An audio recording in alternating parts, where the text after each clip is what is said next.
بسم اللہ الرحمن الرحیم صلی اللہ تعالیٰ علیہ وسلم۔ ناظرین السلام علیکم ورحمۃ اللہ وبرکاتہ۔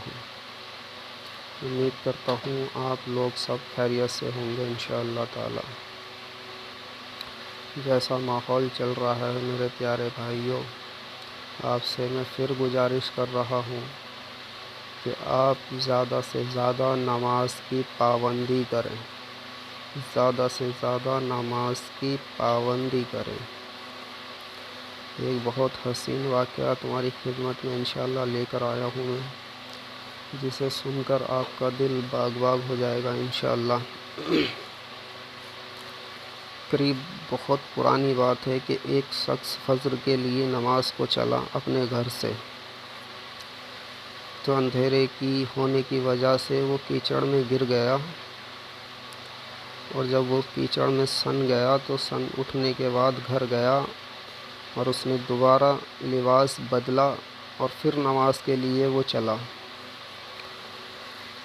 اور پھر اسی طریقے سے دوبارہ معاملہ سامنے آیا کہ وہ پھر کیچڑ میں گر گیا اور وہ دوبارہ پھر سن گیا، پھر لہٰذا تیسری مرتبہ وہ اس طرح سے پھر گیا، لباس اپنا چینج کر کے آیا، لیکن اس بار ایسا نہ ہوا۔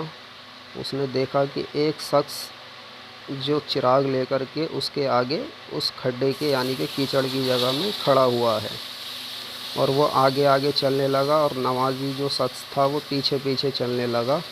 دیکھیے میرے رب کی شان کہ نمازی کے لیے چراغ کا انتظام کرا دیا اس نے۔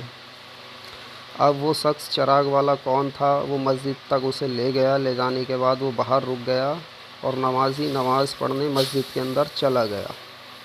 جب وہ فجر کی نماز پڑھ کر واپس آیا، نمازی آنے کے بعد وہ چراغ والا پھر آگے آگے چل دیا اور نمازی پیچھے پیچھے چل دیا، اس نے اس کے گھر تک اسے چھوڑ دیا۔ اب نمازی نے سوال کیا کہ اے شخص کون ہو تم؟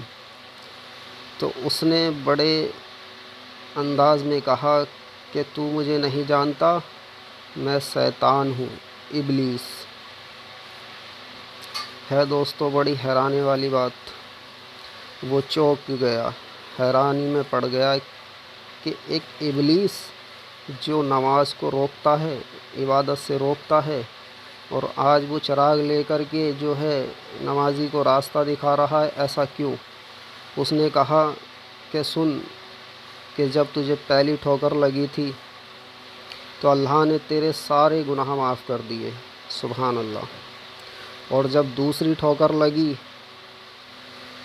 تو تیرے خاندان والوں کو بخش دیا اس نے، سبحان اللہ، اور جب مجھے یہ پتہ چلا کہ اس نے تجھے دوسری ٹھوکر پہ بخش دیا تو ایسا نہ ہو کہ کہیں تجھے تیسری ٹھوکر لگ جائے اور تیرا پورا گاؤں بخشا جائے، اس لیے میں چراغ لے کر یہاں آ گیا۔